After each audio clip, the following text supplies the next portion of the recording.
Mana Muhammad ni? Kata nak ajak lepak, lambat tu.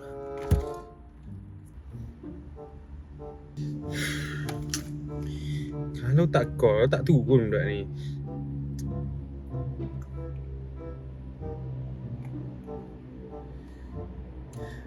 Juga. Asal? Kata nak lepak cepatlah, aku dah sampai dah ni.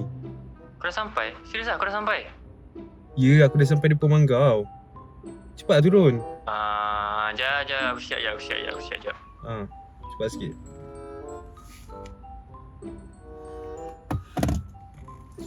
Siap macam perempuan.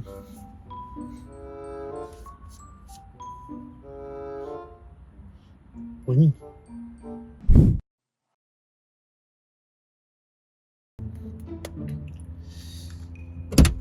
Wan.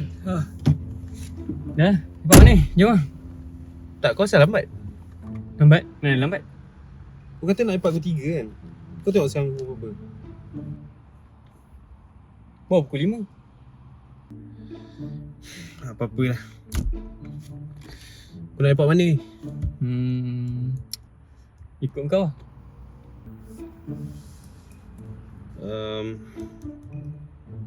Kita lepak Rahmat lah. Okay. Tak nak? Tak nak. Lepas tu kau nak mana? Ikut kau lah.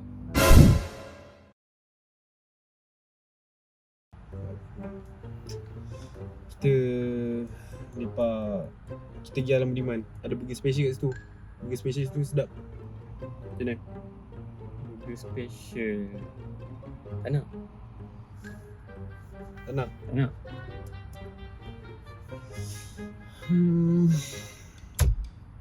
Lepas tu nak lepak mana? Aku kata ikut kau. Ikut aku. Okey lah, kita makan yang gepuk lah. Nak? Yang gepuk aku tak ada mood lah.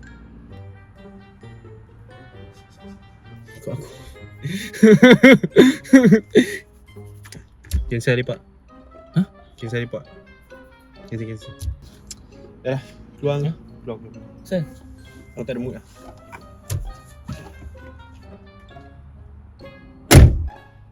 Macam ni? Lepak ke tak nak ni? Ikut kau lah. Macam mana tu? Oi! Hai! Nak lepak? Mari.